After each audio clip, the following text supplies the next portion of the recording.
Hello and welcome. अगला question है हमारे पास, write a short note on police power to investigate cognizable cases. तो इसमें जो है हमें बताना है कि पुलिस की पावर के बारे में इन्वेस्टिगेट करने की जो कॉग्निजेबल केसेस को। आंसर हम स्टार्ट करेंगे इंट्रोडक्शन से। इंट्रोडक्शन में आ गया हमारे पास कि जो ऑफेंसेस हैं या फिर जो क्राइम्स हैं वो ब्रॉडली कैटेगराइज किए जा सकते हैं सेवरल टाइप्स में बेस्ड ऑन देयर सीवियरिटी, मतलब कितने सीवियर ऑफेंसेस हैं, नेचर क्या है एक्ट का और कैसे जो है वो हैंडल किए जाते हैं लीगल सिस्टम के द्वारा। ये इंक्लूड करते हैं summary offences, indictable offences, bailable non bailable offences, cognizable non cognizable offences और जो क्राइम्स हैं अगेंस्ट पर्सन या फिर प्रॉपर्टी। इसमें आ गया हमारे पास कॉग्निजेबल और नॉन कॉग्निजेबल ऑफेंसेस।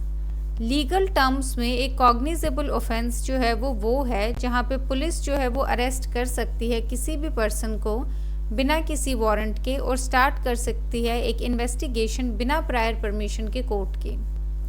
कन्वर्सली एक नॉन कॉग्निजेबल ऑफेंस वो है जहाँ पे पुलिस जो है वो अरेस्ट नहीं कर सकती है बिना किसी वारंट के और जो कोर्ट है वो इन्वेस्टिगेट नहीं कर सकता है बिना कोर्ट की परमिशन के। तो बेसिकली ये जो पैराग्राफ्स जो हैं हमने जो ब्रीफ इंट्रो किया है, इंट्रोडक्शन किया है, वो हमने ऑफेंसेस के टाइप्स बताए हैं। फिर हमने कॉग्निजेबल और नॉन कॉग्निजेबल को थोड़ा सा जनरल टर्म्स में जो है एक्सप्लेन किया है। ये जो है 2 पैराग्राफ्स हमने जो है इंट्रो के, ये सिर्फ हमने लेंथ इंक्रीज करने के लिए यहाँ पे यूज़ किया है। जो मेन कंटेंट है, एक्सक्यूज मी, जो मेन कंटेंट है आंसर का वो यहाँ से स्टार्ट होता है। इसमें आगे पुलिस की पावर क्या है इन्वेस्टिगेट करने की कॉग्निजेबल केसेस। ये दिया गया है हमारे पास सेक्शन 156 में। सेक्शन 156 प्रोवाइड करता है पुलिस की पावर इन्वेस्टिगेट करने की cognizable case. Section 156 sub section 1 confer करता है पावर किसी भी ऑफिसर इंचार्ज जो है पुलिस स्टेशन का उस पर इन्वेस्टिगेट करने के लिए एक कॉग्निजेबल केस बिना किसी ऑर्डर के मैजिस्ट्रेट की। प्रोविजन आ गया इसमें हमारे पास सेक्शन 156 सब सेक्शन 1, ये प्रोवाइड करता है वाइड पावर्स जो पुलिस पे कि वो इन्वेस्टिगेट कर सकती है कॉग्निजेबल ऑफेंस बिना किसी ऑर्डर के मजिस्ट्रेट के। ये जो पावर है ये कंट्रोल नहीं की जा सकती जुडिशरी के द्वारा। अगर इन अ केस एफआईआर या कोई दूसरा रेलेवेंट मटेरियल डिस्क्लोज नहीं करता है जो कमीशन जो है एक कॉग्निजेबल ऑफेंस का, देन हाई कोर्ट क्वेश कर सकता है इस इन्वेस्टिगेशन को अंडर आर्टिकल 226 ऑफ कॉन्स्टिट्यूशन, यहाँ पे रिट आ गए हमारे पास, और सेक्शन 482 ऑफ द कोड, यहाँ पे इनहेरेंट पावर्स आ गए हमारे पास।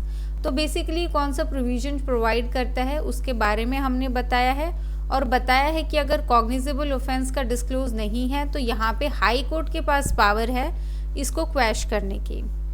फिर आगे जुरिस्डिक्शन ऑफ पुलिस ऑफिसर, जो लेटर पार्ट है सेक्शन 156 सब सेक्शन 1 का, वो डिटरमाइन करता है लोकल जुरिस्डिक्शन पुलिस ऑफिसर का इन्वेस्टिगेट करने का केस को। पुलिस ऑफिसर के पास पावर है इन्वेस्टिगेट करने की सारे के सारे ऑफेंसेस एज जो वो ट्राइबल होंगे अंडर चैप्टर हमारे पास 13, दैट इज सेक्शन 177 से लेके 189 जो है कोड का, कोर्ट के द्वारा जिसके पास जुरिस्डिक्शन है लोकल एरिया के ऊपर विद इन जो लिमिट्स है पुलिस स्टेशन की।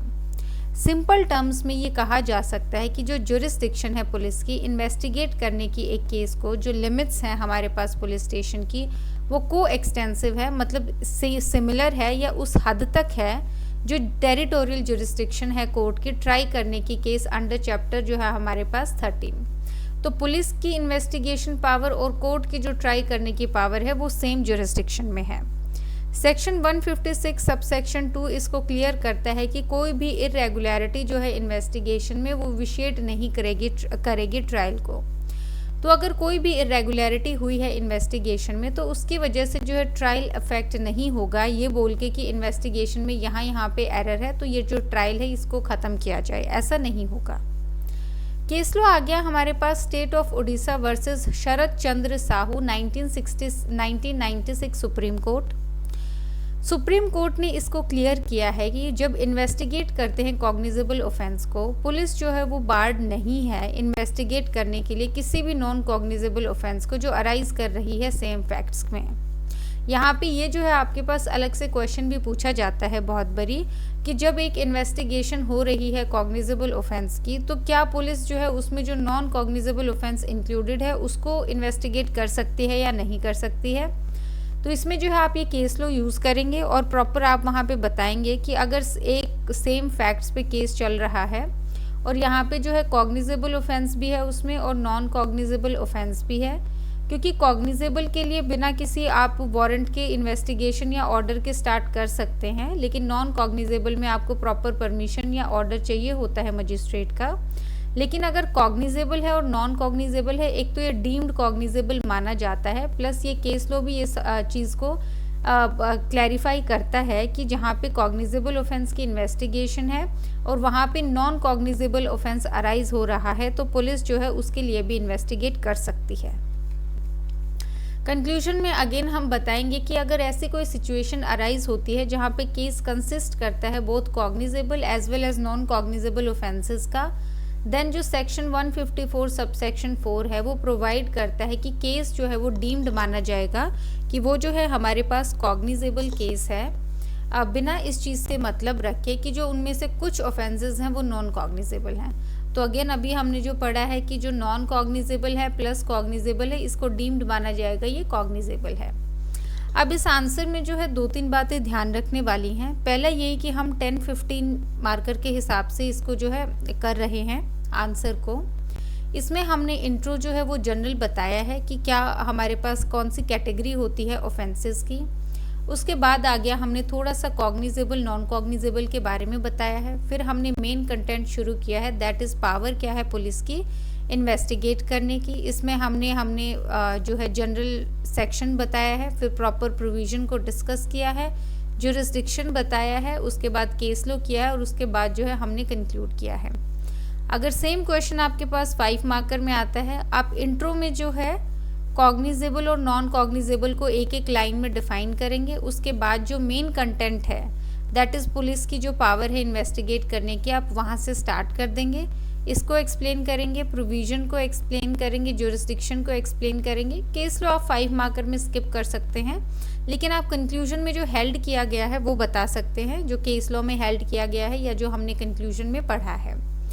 तो यहाँ पे जो हमने कंक्लूजन में लिखा है वो आप लिख सकते हैं। 5 मार्कर में आप केस लॉ जो है वो स्किप कर सकते हैं, क्योंकि 5 मार्कर में इतना फ़र्क नहीं पड़ता है, आपको 4 मार्क्स इजीली मिल जाते हैं थियरी बेसिस पे। लेकिन अगर आप केस लॉ मेंशन करते हैं तो उसमें सिर्फ 0.5 मार्क्स आपका बढ़ सकता है। वहीं 10 मार्कर या 15 मार्कर होता है, वहाँ पे केस लॉ मेंशन करने से 1 या 2 नंबर जो है आपके बढ़ते हैं। बाकी इस आंसर में जो है हमने सब कुछ इंक्लूड कर लिया है। So thank you.